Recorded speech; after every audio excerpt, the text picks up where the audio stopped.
Hey everyone, it's CSEdWeek.com here, and welcome to day 1 of CSEdWeek, or Computer Science Education Week. So if you don't know what it is, it's almost exactly how it sounds. It's a week dedicated to getting kids and other people into coding and computer science, and it's a whole week about teaching people in really simple ways. So one of the things they do is called an hour of code, and I decided that I want to do the same thing that I did last year, which is I'm going to do an hour of code project every day. So what the hour of code project is today, what an hour of code project is whatsoever, is a simple project. It should take about an hour for someone that's inexperienced in coding to do.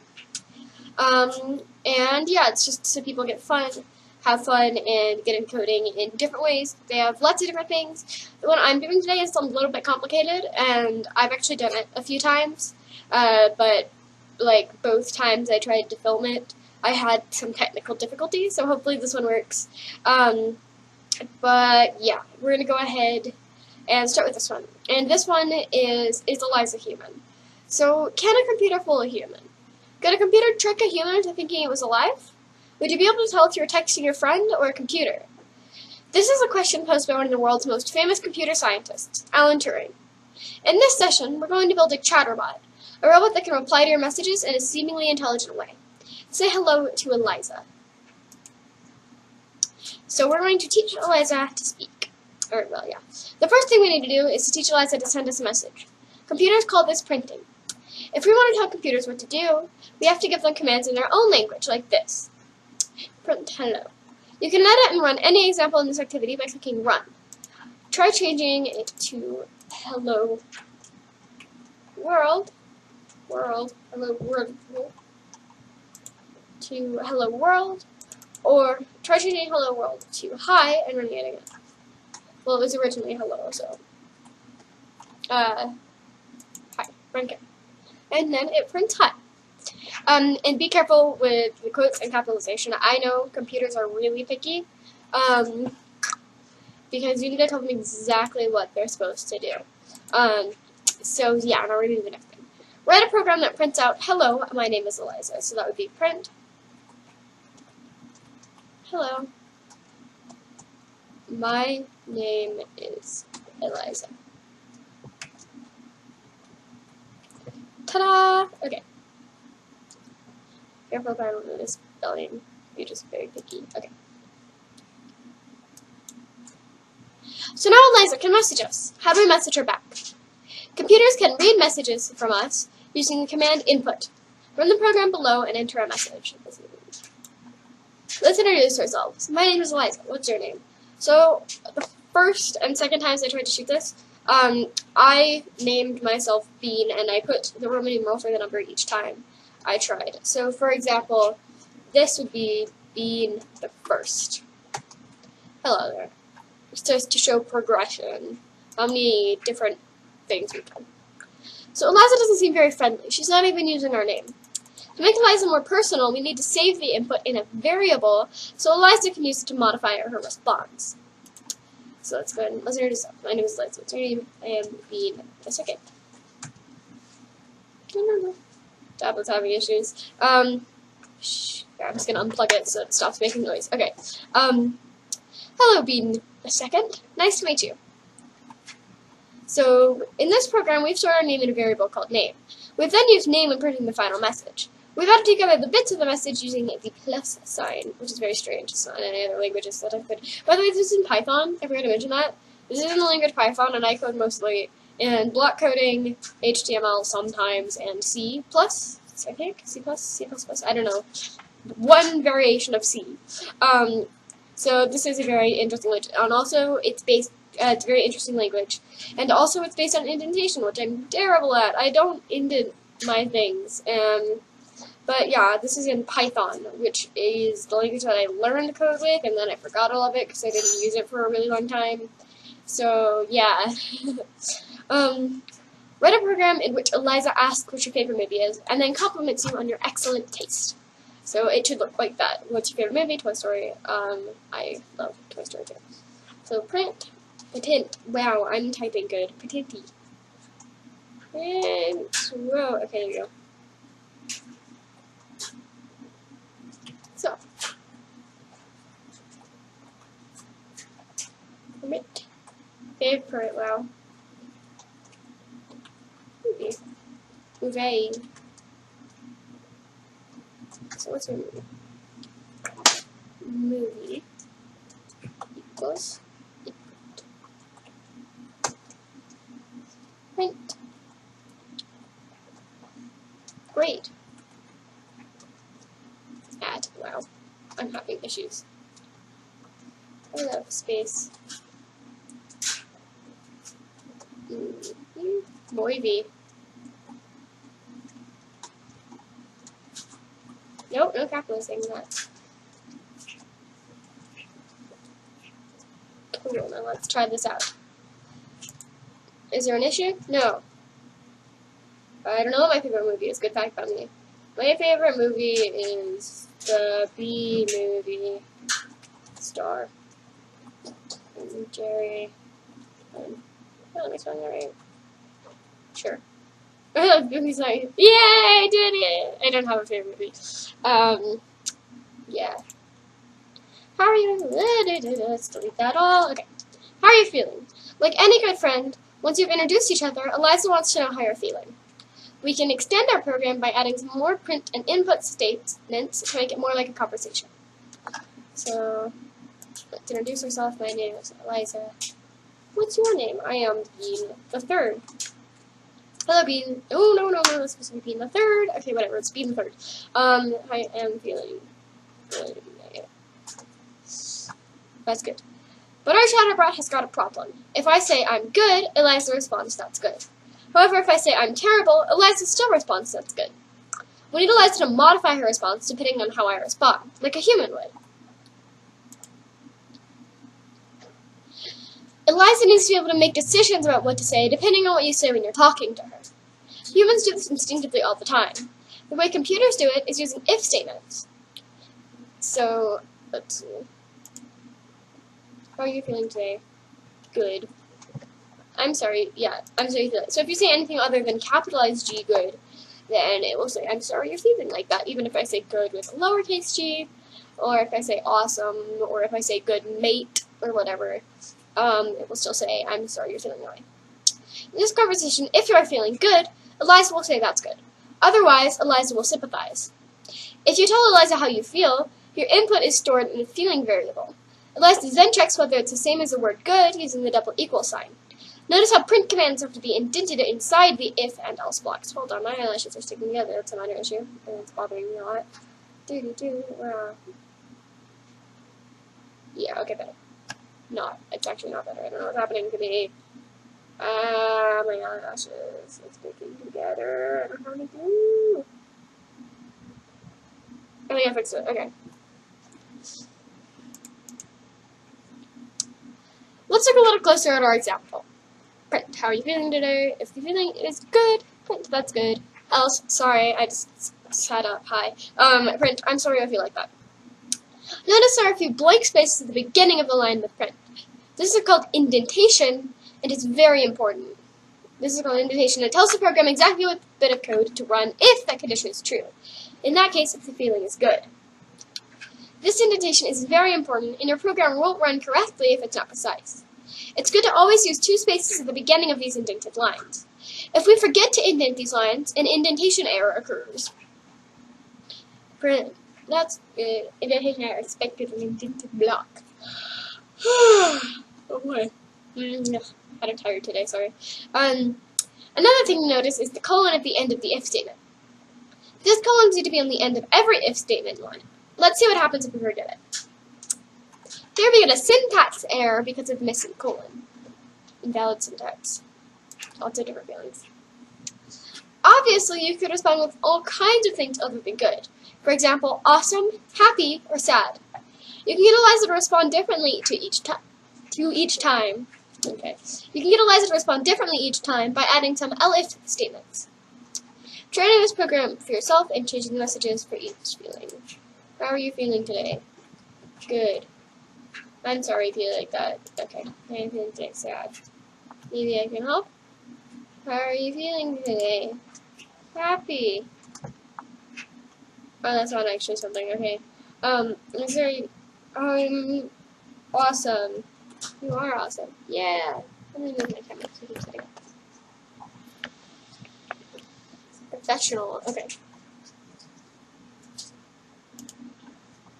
Eliza wants to go to the movies with you. To be polite, she asks you what you would like to say. C.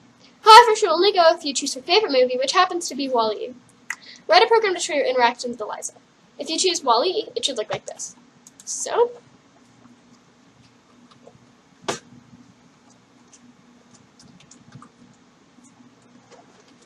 go to the movie. McCovies. Yep, that's how to spell. Let's go to the movies.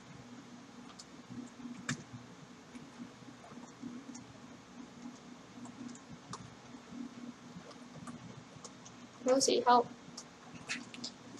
Would you like to see?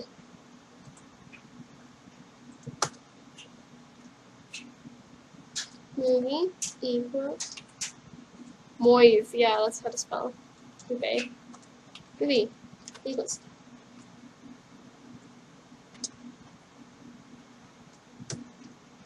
If movie equals E, then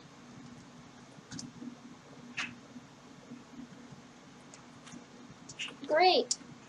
This probably sounds really weird if you're just listening to the audio. Let's go. Wall-E is one of my favorite movies too. I really like Wall-E. Else. Print. Oh, I have to put quotes around Wall-E. Yeah, you have to do that. That I actually is my issue. Okay, let's fix that. Yeah, there we go. And I hit Wall-E. Yeah, that's how to spell. I actually did that once, and then the program broke because it didn't know what function or variable Wall-E was, or just what wall was, because there's a dash there. And it's like, I don't know what that is. I can't help you. And then I got really mad, but I fixed it. I just didn't need to put quotes around Wall-E to show this is a text. This is a string of letters that it says Wall-E. It was an interesting time. Experiment. Yeah, that's how to spell. Oh yeah, I actually googled what I'm just gonna copy and paste this. I don't want to type. I googled what transistors are. They are radio antennae, I believe. Let's try that. Let's actually make sure that statement is true. Transistors. On Google Translate, transistors. A semiconductor device with 3 connections, capable of amplification in addition to precipitation. A portable radio using circuits containing transistors rather than vacuum tubes. I don't know. It's a semiconductor device, I guess. I don't know. It's used in robots speak a lot. I'm not entirely sure what that means. A semiconductor device. Yeah, it's just a conductor thing. That's cool. Else, print. Actually, I need to go polish my transistor. Oh no. Okay, good. Let's try this. It's a movie. I want to see Shrek. No, I don't want to see Shrek. Let's see Wall-E. Sure. Yay, I did it right. I had a bunch of issues last time. I was like making spelling errors and stuff. So far, we can only have one chat with Eliza. What if we want to keep talking? Computers repeat things using loops. One trick we can use to keep Eliza talking is a loop that runs until we tell it to stop. Here's an example of how a while loop works. Imagine Eliza as an annoying younger sister. I don't actually have a younger sister. I wish I had a younger sister, though. That would be fun. No. No. No. No.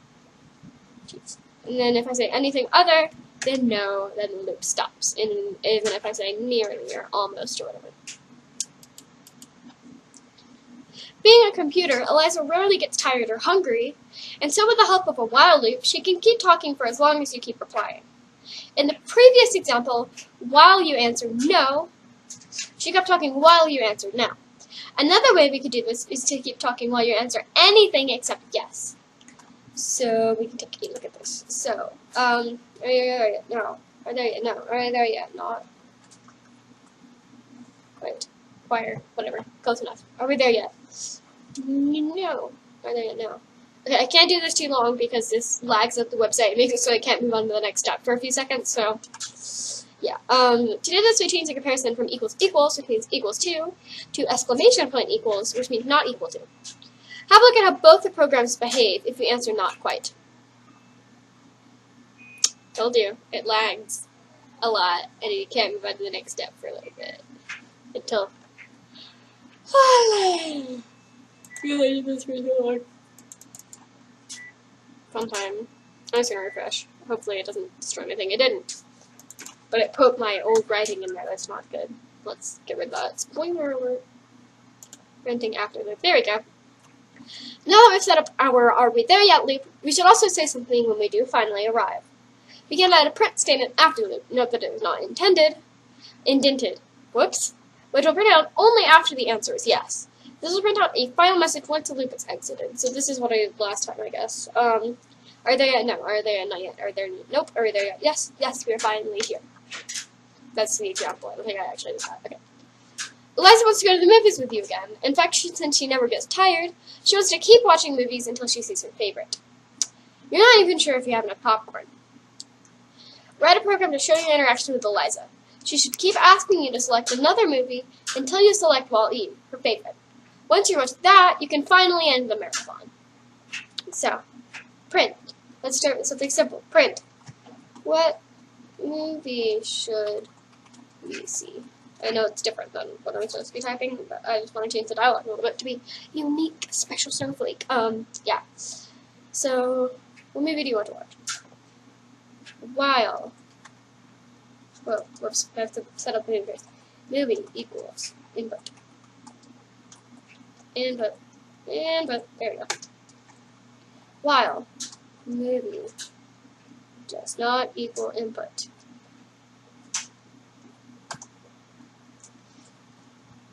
Say, well, I'm smart. Print. That was fun. Defun. Fub. Another one. Alright, I'm just gonna use the same thing because I don't want to type again. I want it to be short and concise and not like 30 minutes. Not like, well, actually an hour, because it's supposed to be an hour code. Or maybe, yeah. Print. Print. Attentive, yeah. I can type good. I'm having issues. That movie mostly was my favorite. Print. Think.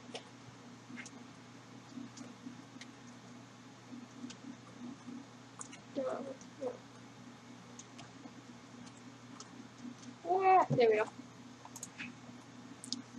It equals input. Well, movie does not equal. Whoops, that's smart. Movie does not equal quality. So let's try this out and see how many issues I made. What movie should we see? Bolt. Movie should we see? Shrek. Movie should we see? Shrek 2. What movie should we see?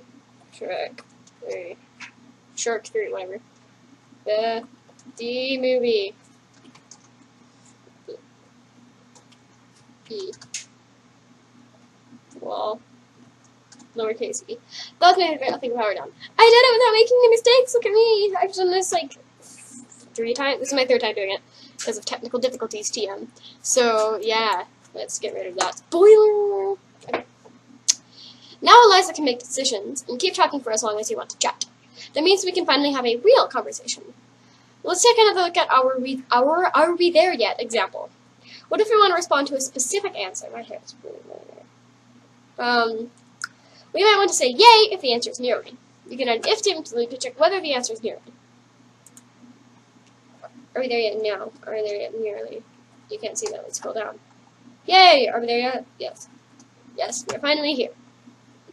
I keep sinking off screen. Let's move the camera down then. That's just my chest. Hi, it's like a computer. Beautiful. Okay. Eliza lives. Eliza wants to watch another movie marathon with you, but this time she decides she wants to be a little more specific about the movies she watches. There we go. Okay. She's decided that Transformers sounds too scary, but is happy to watch anything but that. Reddit program to show your interaction with Eliza. She should keep asking you to select another movie until you select Wally. Okay. And if you suggest Transformers, she'll say nope, too scary. So yeah. Print. Alright. Cooper, shh. What movie do you want to watch?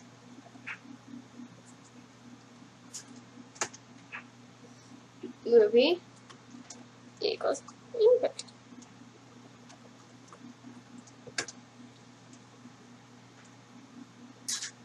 While movie not equal.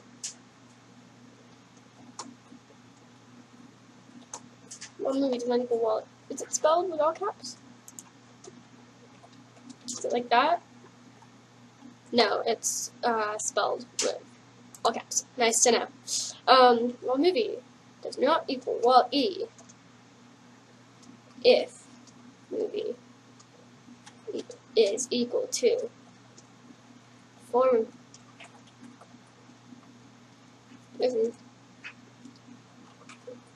Whoa. No. There's no other compensation there. Grammar.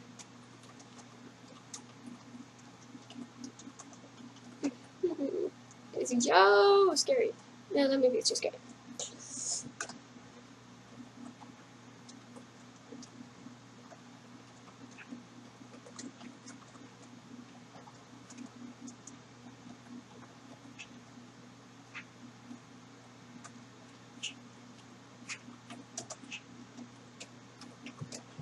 In pit. Not in ball. Oh, don't see what I did.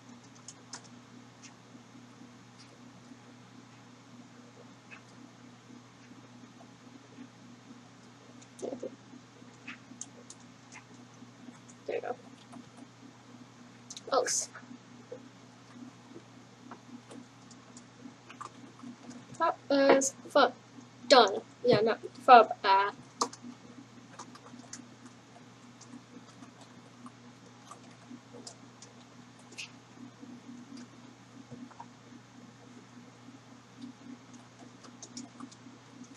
Let's see. Let me watch next.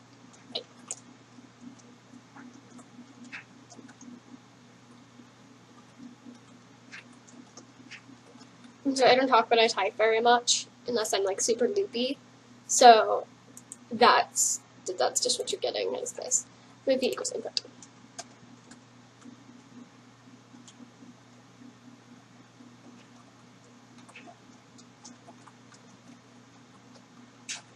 That was not well.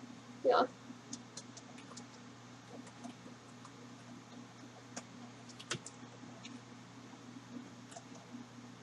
Print.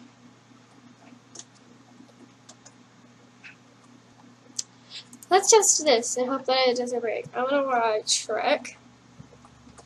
Shrill. Whoopsie daisies. Let's fix that. Much better. Ha.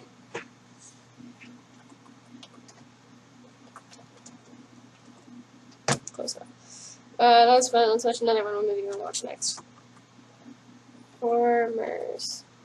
No, the movie's too scary. What movie should we watch instead? That was my favorite movie I think about now. Yay!